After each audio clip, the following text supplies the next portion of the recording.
Hi guys, I am Kian Bahe, a second year student in UCBDC. Today, we're going to discuss about what is marine environment, what are the major sources of marine pollution and its impact to the humans, animals, and in the shipping industry. And also, we're going to explain the history of Marpol Convention and its objectives, and also the regulations of Marpol Annex 1 to 6. So what is marine environment?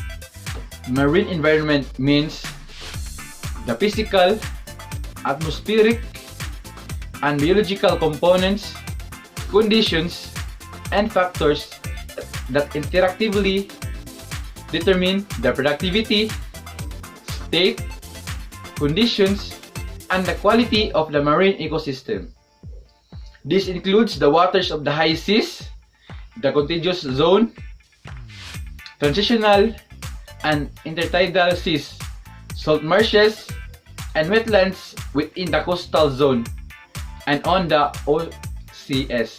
So, environmental resources means naturally occurring or the natural biotic and abiotic components, which can include one or more species, biotopes, and or habitats in the marine environment.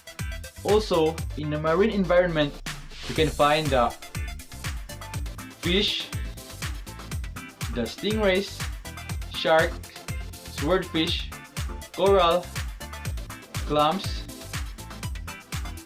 seaweeds, the mollusks, and other sea resources that we see. Also, we can get the treasured source of recreation of humans, like we mine minerals like salt, sand, gravel, and some manganese, copper, nickel, iron, and cobalt that we found in the deep sea. But there are factors that affect it, like the marine pollution. So, what is marine pollution? Marine pollution is defined as an introduction of man directly or indirectly of substance or energy into the marine environment, including estuaries, resulting in such deleterious effect as harmful to living resources, hazard to human health, hindrance to the marine activities such as fishing, impairment of quality for use of seawater, and reduction of amenities. The major sources of the marine pollutions are by the products of industry like the plastic bottles, cellophanes, and other waste, the runoff from agricultural pesticides and herbicides, effluents discharged from the urban areas, exploration and exploitation activities.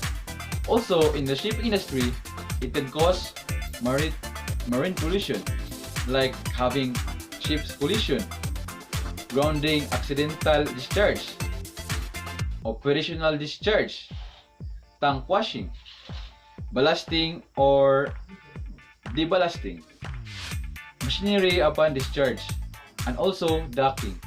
The impacts of the marine pollution to us humans is that we can get small resources like the fish, the shrimps, because they can mistakenly eat the waste that we throw on the oceans. Also, the resources that we get like the minerals like the sand, the salt, and others. Also, it can impact the marine animals because they can mistakenly eat the waste that is being thrown by us humans and become their sources of food. Also, it impacts the shipping industry because it poses threats by the shipping are not spread evenly across the oceans but rather concentrated in busy shipping lanes and ports. As shipping lanes become more and more congested, the level of pollution caused by shipping increases, as does the chance of spills and accidents. Increased shipping also threatens the natural habitats around the ports and near shipping routes. Seagrass meadows, wetlands, and mudflats, which are increasingly recognized as fundamental elements of country natural environment and economic resource base, are often located near in maritime port locations. And our last discussion is all about the MARPOL, its objectives, and its annexes. So, what is MARPOL? The MARPOL is the International Convention for the Prevention of Pollution from Ships. It's the main international convention covering prevention of pollution of the marine environment by ships from operational or accidental causes. So, the history of MARPOL. The MARPOL Convention was adopted on November 2, 1973 at IMO.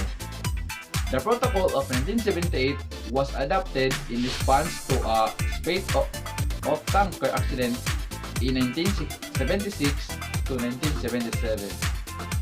As the 1973 MARPOL Convention had not yet entered into force, the 1978 MARPOL Protocol absorbed the parent convention. The combined instrument entered into force on October 2, 1983. In 1987, a protocol was adopted to amend the convention and a new Annex 6 was added, which entered into force on 19th of May 2005. MARPOL has been updated by amendments through the years.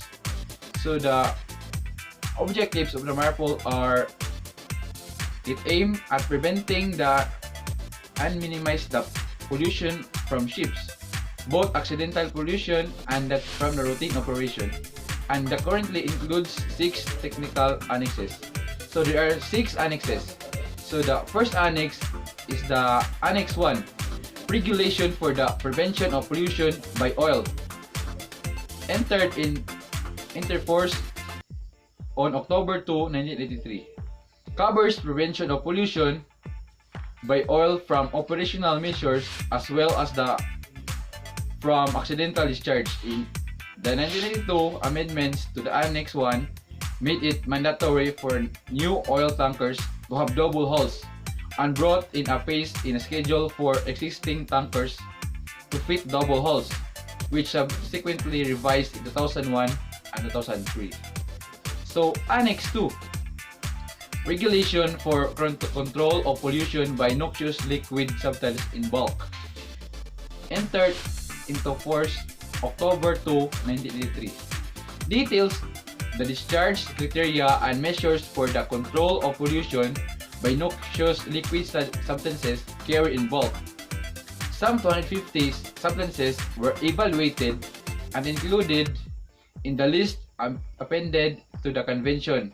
The discharge of their residues allowed only to reception facilities until certain concentration and conditions, which may vary with the category of substances, are compiled. In any case of residues containing noxious substances is permitted within 12 miles of the nearest land. Annex 3, Prevention of Pollution by Harmful Substances Carried by Sea in Package Form, entered into July 1, 1992. Contains general requirements for the issuing of detailed standards on packing, marking, labeling, documentation, stowage, quality limitation, exceptions, and notification. For the purpose of this annex, harmful substances are those substances identified as marine pollutants in the International Maritime Dangerous Goods Code, or the IMDG Code, or which meet the criteria in Appendix of the Annex 3. So, Annex 4, Prevention of Pollution by Sewage from Ships, entered into force September 27, 2003 contains the requirements to control pollution of the sea by the sewage. The discharge of sewage into the sea is prohibited, except when the ship has operation an approved sewage treatment plant or when the ship is discharging commuted and disinfected sewage using an approved system at a distance of more than 3 nautical miles from the nearest land. Sewage which is not commuted or disinfected has to be discharged at a distance of more than 12 miles from the nearest land. The Annex 5, Prevention of Pollution by Garbage from the Ships, entered into force on December 31, 1988. It deals with the different types of garbage and specifies the distance, form, and the manner in which they may dispose of. The important feature of the annex is the complete impose of disposal into the sea of all forms of plastics. So the last annex is the Annex 6, Prevention of Air Pollution from Ships, entered into force on May 19, 2005. It sets limits on sulfur oxides and nitrogen oxide emissions from ships' exhaust and prohibits deliberate emission of ozone depleting substances. Designated emission control the areas, set more stringent standards for SOx, NOx, and particulate matter. A chapter adopted in 2011 covers the mandatory technical and operational energy efficiency measures aimed at reducing greenhouse gas emissions from the ships. And that's all for today. Thank you for watching. Da-da-da.